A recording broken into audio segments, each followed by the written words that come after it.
Hi guys, Olive here today to talk about my 10 favorite romance books. Before becoming a part of the bookish internet, I didn't read romance books. I fell into that common misconception that they were too fluffy, they weren't something to be taken seriously, and therefore they couldn't possibly be for me. Well, I am glad that I had a community of people around me who loved romance books and who influenced me just based on their own love of the genre to give it a try. Because these days, while I don't read romance books all the time, I absolutely adore picking up the occasional romance book and finding comfort in those tried and true formulas that make romance books so magical. I've been reading a romance book here and there for years now, and over that period of time, I've developed this list of 10 favorites that I can't wait to share with you. I will mention that I didn't organize this list based on my own personal preference. Like, I didn't rank the books on this list.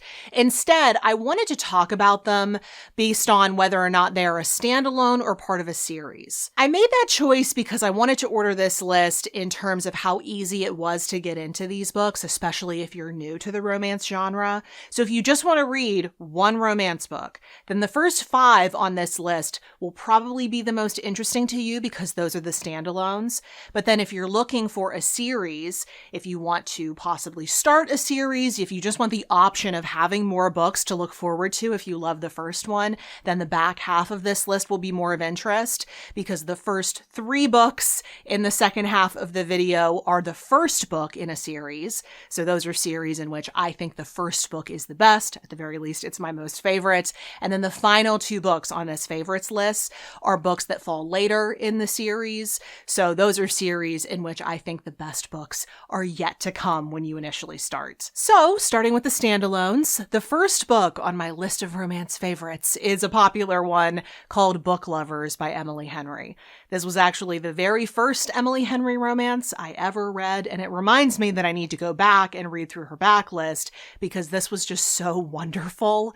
It's about 2 New York-based publishing industry professionals with a very acrimonious history with one another, and somehow they find themselves in the exact same small North Carolina town over the summer. They start to catch feelings for one another as they begin collaborating on an editing project. Of course, the bookishness of these characters drew me in initially, but what I've come to really love about Emily Henry novels, the ones that I've read thus far, is the emotional depth they have. Her characters don't just fall in love. They go on these whole emotional journeys where they are endeavoring to heal old wounds and become better versions of themselves. And that's exactly what happens in this book. Plus, it is just a really good hate turns into love romance, which I think is probably my favorite of all of the romance formulas. My next standalone romance favorite is One to Watch by Kate Stayman London, in which a blogger who writes about a bachelorette type dating show on her blog gets invited to be the next contestant, gets invited to effectively be the next bachelorette because she's been publicly calling them out for only featuring a very specific type of contestant appearance-wise. She decides to accept their offer, but she tells herself that she's only there to further her career, not to actually fall in love. But producers and her own emotions will insist otherwise. I'm a big fan of reality TV. I know that's a fact that seems to shock people when they first hear it. Yes, I can enjoy intellectual things and bad television simultaneously. But I loved getting all the behind the scenes details about the filming of the show, but then we also get to see audience reactions, what they were thinking of the show, and then just seeing the main characters' relationships with these contestants either develop or crash and burn. It all just felt highly realistic. The third book on my list is Evie Drake Starts Over by Linda Holmes, which, kind of like Book Lovers, is a romance that I would consider to be a lot more emotionally complex than your average romance. The main character of this one has been very recently widowed when we meet her.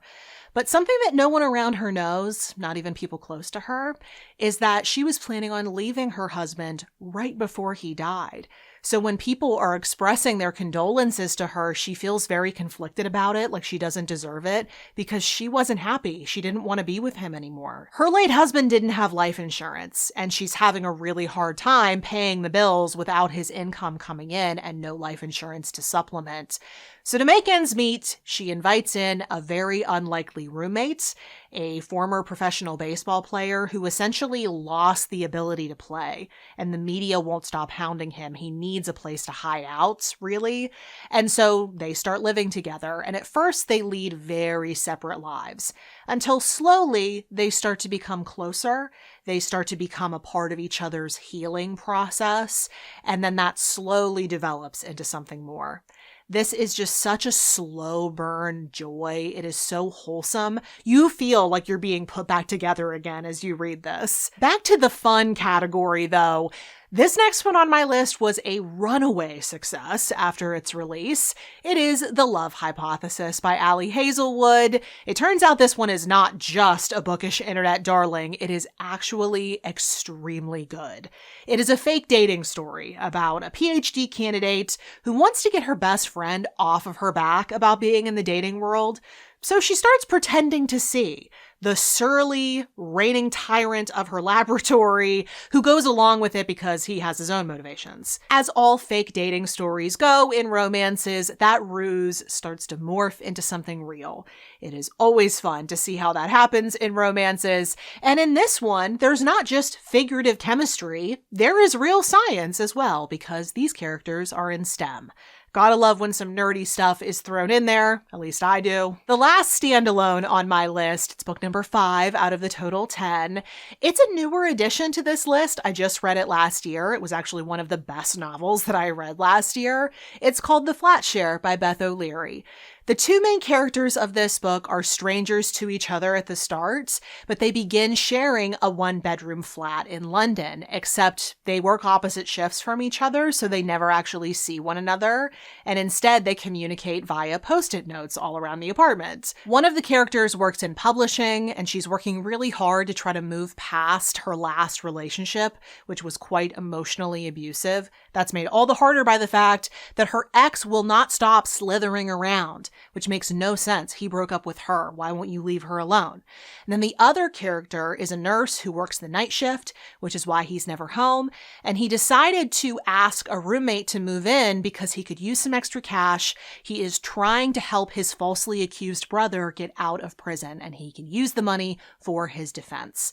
Before these two characters even meet, they become invested in each other's lives and their own personal situations until slowly they start to realize what they mean to each other. Like most of the favorites on this list, this one isn't just about romance, it's about personal growth. But now onto all of my favorite romance books that begin a new series. And this first one I'm going to talk about, I actually credit this book with getting me into romance. It is the first romance book that I fell head over heels in love with. It's called The Kiss Quotient by Helen Hoang. And the main character of this book, not unlike in The Love Hypothesis, is super smart, but she has a lot of problems in the love department.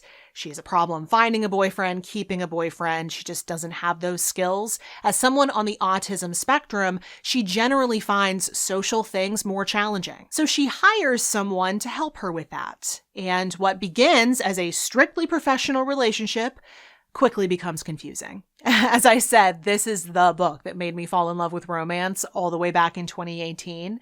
So not only do I think this book is spectacular, it's always going to hold that very special place in my heart.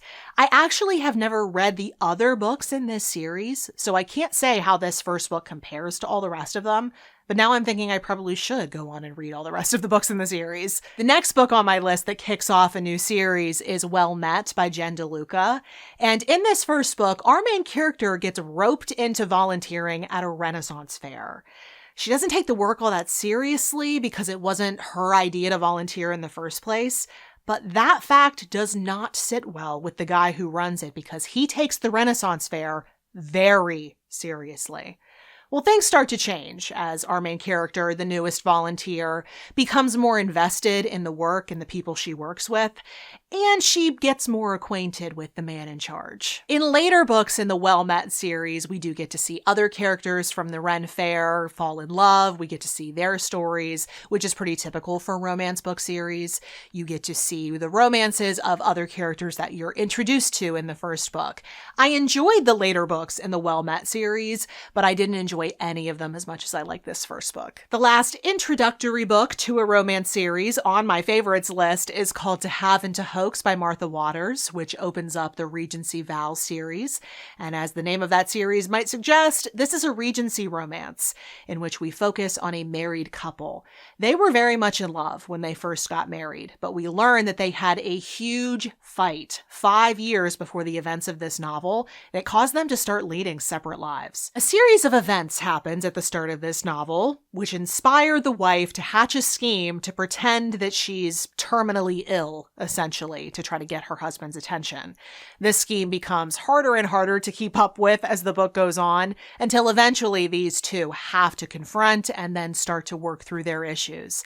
This is one that I loved so much. I think it is actually the only romance book that has ever inspired me to make a full review video all about it. I'll link that video for you below and up in the cards if you want to hear my full thoughts on this one.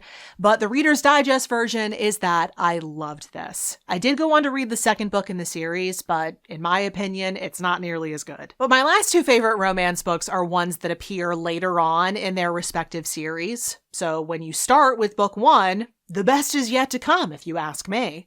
The first one of those is called A Duke by Default by Alyssa Cole, which is book number 2 of the Reluctant Royals series, a series all about regular people who discover that they are royalty and, you could say, feel reluctant about it. The first book in the series was really good, and in it we get to meet the main character of the second book. She is a socialite who takes an apprenticeship with a sword maker in Scotland. She has her reasons. Everything's going along just fine until the man who runs the place finds out that he's the secret son of a duke, and our main character, Portia, has to help him navigate that situation. Portia was my favorite character in the first book, so of course I feel like I was destined to love this second book. I loved the whole trilogy. I think all 3 books in this series are worth reading, but I found this one to be the most compelling. And then finally, my last favorite romance book on this list is part of a series that seems like it just gets better and better and better as you go on. That's the Lovelight Farm series by B.K. Borison, and my personal favorite book of that series is book number 3, Mixed Signals. This whole series is set in a small, close-knit, gossipy Maryland town, and we get to see the staff members of the Christmas tree farm called Lovelight Farms find love. In book 3, the baker who runs the cafe on Lovelight Farms slowly realizes that the sweet, shy guy in town has a thing for her, and she gives him a chance even though he is far from her typical bad boy type. I love this whole series. There is not a bad book in the series, but there is something extra special about this third book. And there is a 4th book in the series coming out later this year in 2024, and maybe that one will be even better. So as of right now, those are my favorite romance books.